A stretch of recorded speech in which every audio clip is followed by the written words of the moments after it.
Everybody, my name is John Belitsky. I'm the co-founder of Balcony DAO, and we are creating the world's first real estate NFT, solving what I believe is the hardest problem on the blockchain. And before I go into this, Pedro, I think we have to speak truth. We have to speak truth today. So I want to tell you a true story of the first second I met Pedro. So we paid for this luncheon, enjoy your food. I meet Pedro, and he says, "What are you working on?" And I said, we're building a real estate NFT. This is the most positive pro-blockchain man in the room, and he just rolled his eyes at me. He said, everybody tried it, everybody failed. This is the hardest problem in the space. This is the problem everybody wants to solve. This is a $326 trillion market. This is the largest asset class in the world, and that not one person is transacting the way we're discussing transacting today. In a $326 trillion market, nobody's doing what we're speaking about today. Guys, we are early. This is the beginning of a huge, huge shift. And the problem that we're addressing is quite simple. Anybody here own a house? Nobody. Nobody. One person here owns a house. Anybody that doesn't own a house? We'll get you one. How many people are not going to put their hands up regardless of what we ask? Perfect. Buying real estate I'm one of them. I'm not putting my hands up for shit either. Go ahead. Real estate sucks. It's just hard to buy. It's an old, antiquated process. We're buying real estate today the way Jesus bought his house. It's not an efficient process. Jesus, how did you buy your house? What's that? Our sound guy's named Jesus. How the sound guy bought his house. So what we've created is a wrapper, right? Our real estate NFT is a protocol. Our protocol will be the protocol used to transact real estate. And what it does is it takes as a string literal, right? Essentially a hash lib. And at every single position in that hash lib, we describe with absolute specificity a real estate asset. We create absolute transparency inside of that NFT. So you know if a property is existing or proposed, if it's residential or multifamily, if it's industrial, if it's retail, all of this exists inside of this hash lib. If it's leased, what the escalations are. Instead of having all this information live off blockchain and then you access it on the blockchain, it lives inside of the NFT. And this is the protocol you attach to trade assets, real world assets, with alacrity. And this is going to change everything. The discount in real estate that we experience because of the illiquidity of it disappears, it vanishes. We're increasing the value of every asset that we play with. And our approach, because we're real estate guys, my team over here, we come from real estate. We come from real estate, and we feel that we have a responsibility to shepherd this industry forward in a way where 20, 30 years from now, we're the HTTPS of real estate. You're using our real estate NFT technology because we built it in a durable way that allows you to trade. And so the first deal that we're going to do is our own. We're doing a $250 million project in New Jersey in the Opportunity Zone, and you get access to a real-world asset that we build on the blockchain. It's birthed on the blockchain. It lives in the NFT. And you get the real-world tax advantages of an Opportunity Zone inside of this NFT. So this is not just some fictitious asset. This is an asset that gives you real-world value, real-world bricks, real-world tax advantages. And we can do that today. You still rolling your eyes, Pedro? Yeah, no, I actually have a couple of questions for you. I'm not going to roll my eyes for you, but I'm going to give you the hardball questions. Anybody who knows anything about me, I don't care if you sponsor any event that I host. At the end of the day, you cannot buy my opinion, bottom line.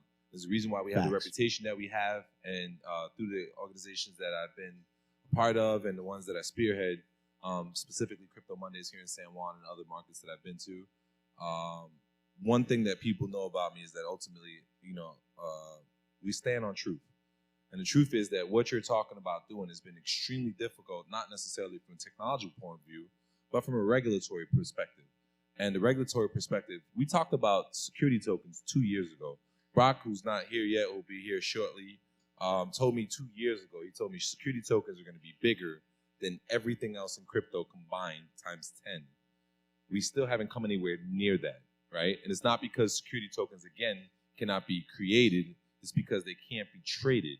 And they can't be traded because of the regulations that are associated with it. So how is it that Balcony DAO is plans on solving that particular aspect of this project that you want to create? We don't solve it, we service it. We have a security. Our product is a security. AML, KYC, Reg D security.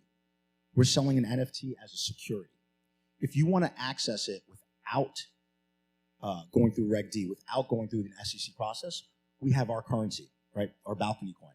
And that gives you the derivative value of that real estate insofar as every transaction that happens in our native currency. And we do that so that a portion of that transaction fee goes to the DAO. And the DAO is our entire real estate ecosystem. So when that only person here owns a house bought his home, and he sat at that closing table with 15 people around the table, all those people live in the DAO. But now they're being paid in our coin, in our currency. And the NFT, which represents the actual asset, is a security. And we're not talking around it. We're servicing it. And I think that's a huge distinction. People have been knocking themselves out trying to make pretend that real estate, once tokenized, is not a security. And we are adamant that it is a security, and we embrace it. And to the point of the gentleman who were up here earlier, there's good reason for some of this regulation. It may be a real pain in the ass. I may not like it, but I understand the rationale behind it, and we're servicing it. And I think that's crucial. Perfect. How does the SEC feel about what you're saying? They're going to love it. Going to love it, or do they love it? Look. What does your attorney say? Who is your attorney, by the way? We're going to give him a free shout out. Who's your lawyer? We have 5. One of them is Rich Gora. Rich Gora has been the guy that's been helping us the most with this. He's helping out the Lakers right now in building their NFT. His advice is, quite simply, we're doing everything kosher. Everything that we're doing meets the approval. He's Jewish? No, he's not. And so he can't say we're doing it kosher then, but I'm just go ahead. So we're also the exact opposite. So I'm half Jewish, half Dominican. He's half Puerto Rican, half Muslim. We're like the mirror opposite human beings. I am 100% Puerto Rican and 100% Muslim. Me too, my friend. Perfect. Now, with that being said, how is your lawyer guaranteeing that this is something that can fly and then ultimately I can purchase your tokens, and then where can I trade them at? Well, so you have to understand, the biggest issue with bringing a $326 trillion industry onto the blockchain is you can't just bring the industry onto the blockchain, which is why we're starting with virgin land that we're developing in New Jersey. We're taking that project, putting it on the blockchain while we're filing it in real life, carbon-based way that we have all transacted in real estate before. What our objective is to begin to show this cleave, right? We're showing the industry the path onto the blockchain by on-ramping ourselves with a virgin piece of property that is free of all encumbrances with perfect title from day one. And now our responsibility is to maintain that perfect title by reporting and recording inside of this NFT for perpetuity. And that's our commitment to our industry. That's our commitment to you guys in this community. This is how we move onto the blockchain for the largest asset class that has ever existed. Excellent. How does your project see itself manifesting itself here in Puerto Rico? Look, we want to develop transformative projects, right? So the Opportunity Zone project we're doing in New Jersey, 154 units. It's being developed by Roy Stillman. He's a prominent New York City developer. We de-risked a deal with great sponsors. We're building properties that change communities because ultimately we want this room to exist in real space in these properties. We want to change these cities everywhere we go. This is a place that we want to change because this is a place that wants to be changed. This is a place that's calling out for change. This is a place that wants the capital, and the capital will become productive here. So we want to be here, but we want the best sponsors here. Excellent. So with Balcony DAO, number one is, how'd you get the name Balcony DAO? How does that go together? Where's the balcony come in? The balcony is this reference to, obviously, the physical structure, right? We feel like we are ourselves standing on this balcony, peering out into the metaverse. We're sort of on this shore, looking at this blue ocean in front of us. This is our vision of where we're going. We're looking out 20, 30 years from our balcony, and we're digitizing this completely arcane business that we all grew up in and love. Perfect. Anyone got any questions for Mr. Polizzi? Nobody got a question? Can I get you to come a little closer? Thank you.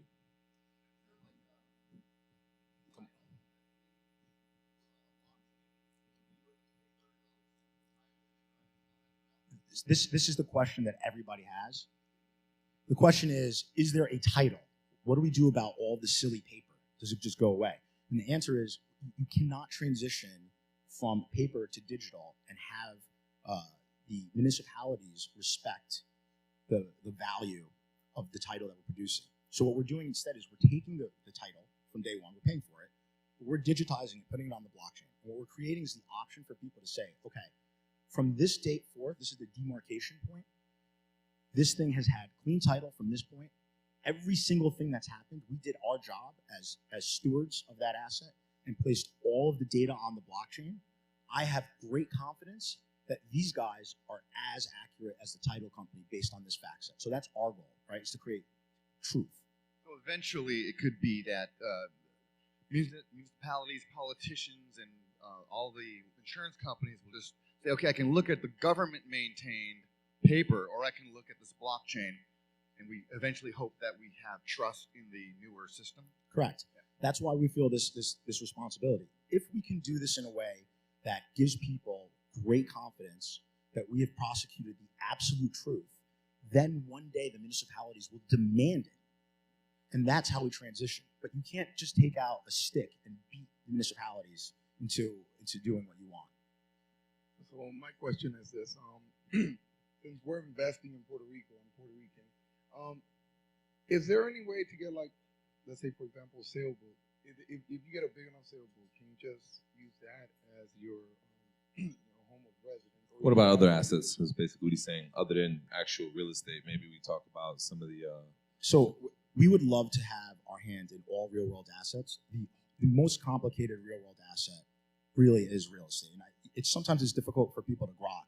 But in real estate, unlike a sailboat, for example, you have the fee, you have the title insurance, you have the mortgage recording, you have the individual leases on the property, the escalations on the property. All of these things have to exist inside of this digital document for it to be a valid way to create absolute liquidity and for people to trade it, right? So it's a ton of data. So we're starting with actually the hardest use case and the simplest approach, which is virgin land.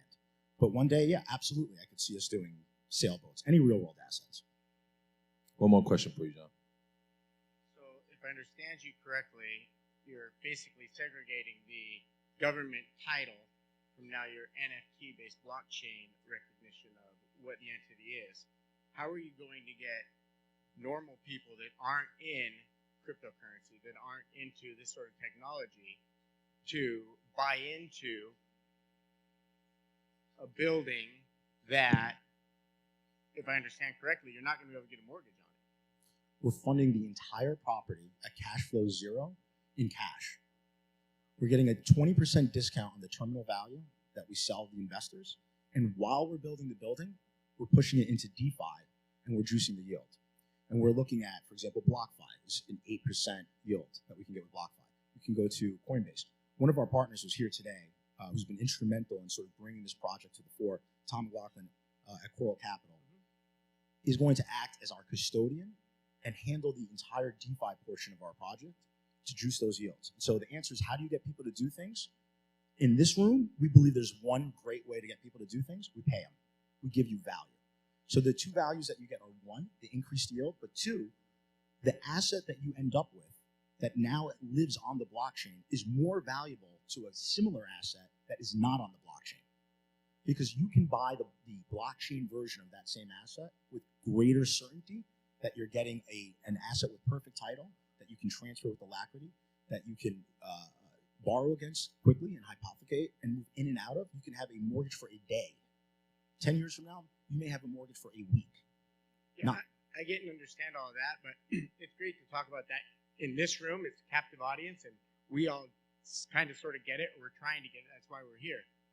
But if real estate price is based on supply and demand, you're taking out a huge, if I understand what you're saying, you're taking out a huge percentage of the demand, because what, 1 in 10, 1 in 20, 1 in 50 are the only individuals that will actually look at that project, because they're traditionally looking for a traditional mortgage with a traditional bank.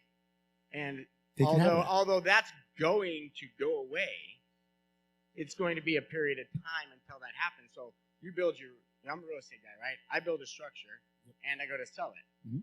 You're going to, if I understand what you're doing, you're going to have to sell the whole thing to crypto guys. No, absolutely not.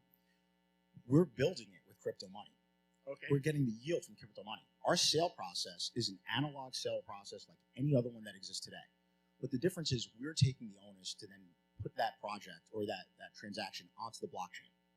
So you're getting that value whether you care about crypto or the blockchain or not, because we're doing it, because we know it has value. So you can still encumber that asset. You can go hypothecate and get a mortgage, and that mortgage exists on our blockchain. It exists inside of the real estate NFT that describes that encumbrance. And you have a real world like lender like Bank of America, a traditional mortgage lender that will allow that? It's parallel tracks, right? So going back again to the beginning, the reason why everybody has failed is that they've decided they want a hard fork to the digital world, and Bank of America and Mrs. Jane Doe, none of these people want this yet. And so our solution is one at a time. We transition these things on parallel tracks. We're taking the real world's carbon-based, inane ridiculousness, and we're making a digital copy of it on the blockchain. And when these people catch up to where we are today in this room, it'll be there waiting for them because we put it there. Gotcha. Thank you. Last question. Firstly, thank you for being here. Thanks for being aggressive, going after the evolution of utilizing the NFT marketplace. Appreciate it. Because you're forging the trail. And some of us are sitting on the sidelines anticipating what this opportunity is going to represent. Some of us are watching the first guy walk through the door, catch all the bullets. Amen. That's right. You don't want to go down with a bullet in your back. I did that, having launched a compliant business in 2014, going through federal regulatory compliance audits, and basically getting the microscope stuck up your butt while they're trying to look at your tonsils. My point is very clear: is in the aspect of doing what you're doing. Did you get the microphone out? And comply, yeah. Thank you. Put it up. Thank you. In the aspect of compliance and regulatory issues, those of us that might want to participate in a project like this, how do we avoid the regulatory intervention that could occur? Because you have a chain of title opportunity now that creates this unique opportunity, and that's part of the opportunity that you're addressing. But how many feds we got in the house? Does anybody here work for the federal government? If you work for the federal government, we're tired of talking about the regulators like they're a ghost of somebody. Yeah. If you're a regulator, you got to wake up. Bottom line. I'm going to tell you why you have to wake up. You have to wake up because entrepreneurs vote with their feet. Does anybody have a clue why I spend so much time in Dubai and not in Puerto Rico? It's because they can actually do things and execute things that the SEC, the IRS, and every other alphabet boy, the organization that the United States federal government actually employs, can't agree on shit. Yeah. And they can't figure out what is what. So ultimately, entrepreneurs vote with their feet. It's the reason why all of you guys are here and not whatever state you moved from, is because the state you moved from decided to have different regulatory issues concerning the taxes that you were paying on. So essentially, you all voted with your feet to move here. So the regulators in our entire country need to understand that, need to recognize that we're global people and our money spends everywhere. We take it with us in our pockets. So ultimately, we can go anywhere we want and do business. And this is the challenge that I have when I talk about regulatory frameworks all the damn time, is that we act like these regulators are they're like some unforeseen entity that they're impossible to speak to and to get through. And what they don't realize is they are regulating the United States out of innovation. Absolutely. And the rest of the world is catching up quickly. Yeah. But go ahead. I'm So sorry. how That's do the you question. how do you address the secondary market? Because ultimately, By the way, nobody raised their hand to work for the feds. I know you got a couple feds in here. Stop it. Yeah, well, I've been there. I've done Stop that. it. Yeah. Stop it. I know who you are. How are we as a community, you in the endeavor of your project, addressing having the guidelines written in advance? Because that's what the feds look at. It's not about where you're at now. It's did you set all of it up so that you're operating compliant? I'm just curious. So the answer is we're operating compliant. We're servicing the stupidity because it is much more expedient than trying to blaze a new trail. It's just too hard to get regulators to understand what's happening. So we're selling a security. It's Reg D compliant. It's SEC compliant. Our initial product is a security. Once you build it and you have this NFT, you're selling a home. So let me just close out with this. This is my vision for the future for regulatory framework. And the reason why I say it's my vision for the future is because I'm fucking building it. And ultimately, the regulators that I communicate with globally that have the ability to move quickly and adjust, and the reason why is because they have necessity in their markets and they want to experience growth within their markets and they want to help their people leapfrog other economies. Regulatory framework is going to be built on smart contracts. Yes, it is. So everything that you're looking at for compliance in terms of how do we make such and such compliance will be built into the protocol layers.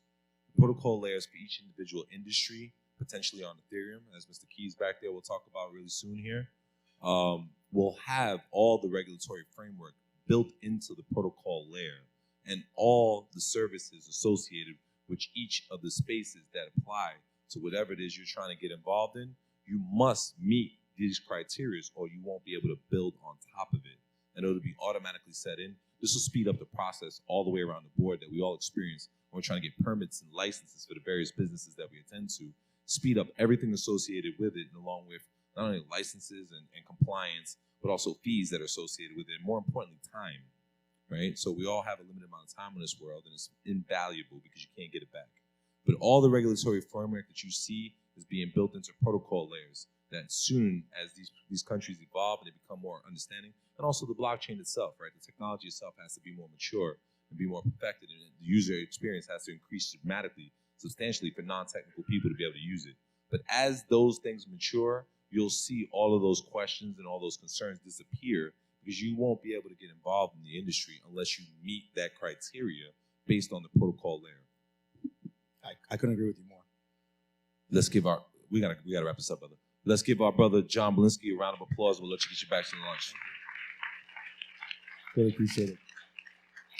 And I want to give all of you guys, listen to me. If you guys think I know some things, I don't. You know what I do? I know a lot of cool, really smart world leader friends of mine, people that are here in the audience. I'm so impressed by all of you guys. I learned from each and every one of you. And the things that I'm talking about and things that I'm doing is because I listen to world leaders in this space and I ask them a variety of questions. And I don't just sit up here and hang out.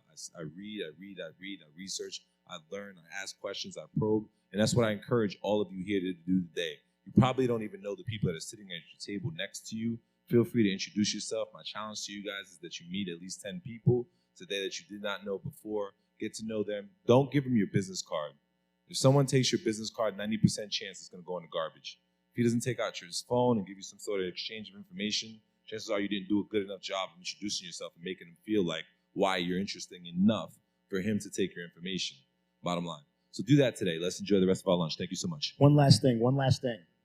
Each of you can access our coin at pre-sale if you scan the card that I think my team has left with you guys, which I will tell you about another time. We just meet with this brother if you want to learn more about Balcony DAO. Thank you so much. You have a good day.